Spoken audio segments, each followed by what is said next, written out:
We're bombarded by information and statistics every day. But if we can't distinguish credible information from misleading information, then we're vulnerable to manipulation and making decisions that are not in our best interest. Statistics provides tools for us to evaluate information critically. In this sense, statistics is one of the most important things to know about in navigating your everyday life. In this section, we'll give an overview of statistics. So statistics are often presented to add credibility to an argument. To give some examples, here are some claims that we've heard on several occasions. Note that we're not saying that these are true statements, but these are claims that have been made. 4 out of 5 dentists recommend dentine. Almost 85% of lung cancers in men and 45% in women are tobacco related. Condoms are effective 94% of the time.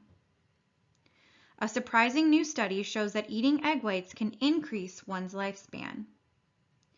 All these claims are statistical in nature. We suspect that some of them sound familiar. If not, you've probably heard of other claims like them. Notice how diverse the examples are. They come from psychology, health, law, sports, business, etc. Data and data interpretation show virtually every facet of contemporary life. Many of these numbers do not represent careful statistical analysis. They can be misleading and push you into decisions that you might regret. This chapter will help you learn these skills to be a critical consumer of statistical claims. To give you an overview of statistics, let's use this diagram of the steps taken in a poll or other statistical study, and the elements in which each step we'll discuss in this chapter. We're going to use these many examples to kind of illustrate this whole process. So the overview of the process is first, when you're doing a statistical research, you want to identify the group that you want to study. We call this group the population. Then you identify the quantity you want to know about the population. That's called the parameter. Then you gather data. Take an unbiased sample or perform an experiment. So a sample is sampling methods, bias, and experiments. Then you'll graph the data and calculate summary statistics. Statistics are the percentage, mean, median, standard deviation range, and interquartile range, which we denote as IQR.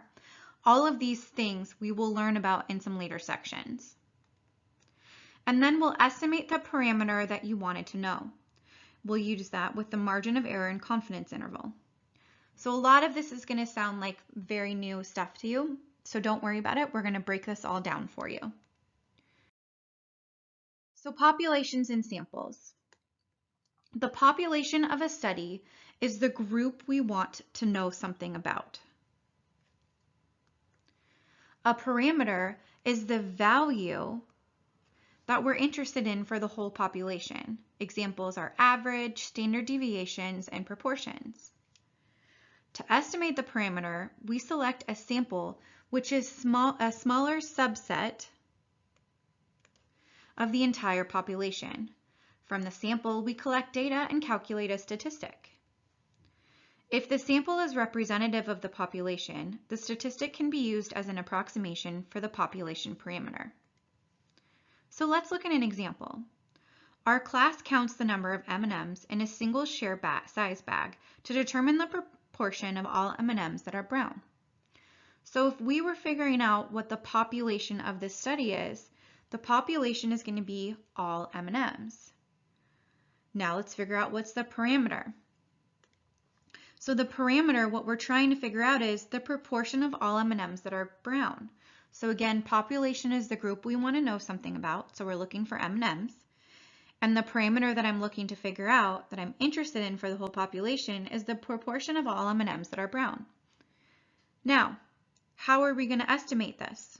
Well, we use a sample that's a smaller subset of the entire population. Obviously, we can't count all the M&Ms in the world. But what we can do is we can look at a single size share bag and determine that proportion of M&Ms that are brown. So our sample would be the share-sized bag of M&Ms. And then we'll collect data and get a statistic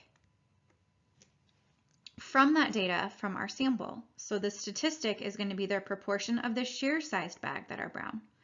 So again, you can see what we're doing is we're taking a sample, so a smaller subset, something that I can actually find, and then we're going to generalize that for the whole population.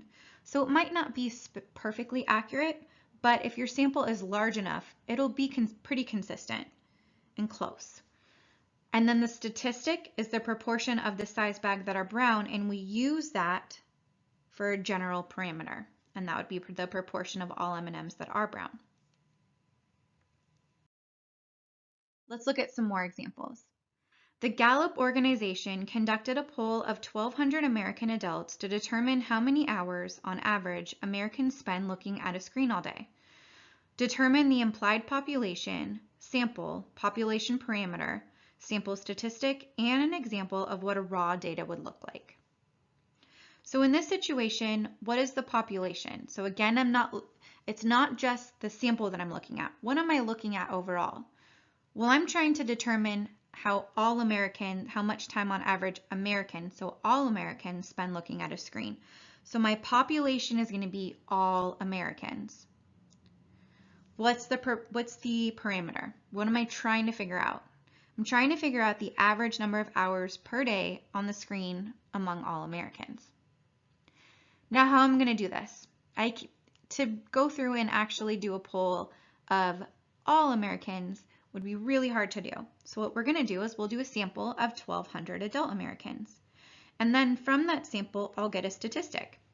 The statistic that I'm looking for is what the parameter is. So I'm looking at how the average number of hours per day on the screen among the 1,200 samples of adult Americans. So now, what would some raw data look like? Well, it could look like a lot of things. So the data that I'm going to get out is how much time they spend on screens a day.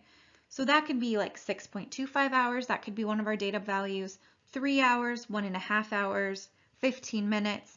So the data that we're going to be getting out of this poll is the number of hours per day on the screen among 1,200 samples of American adults.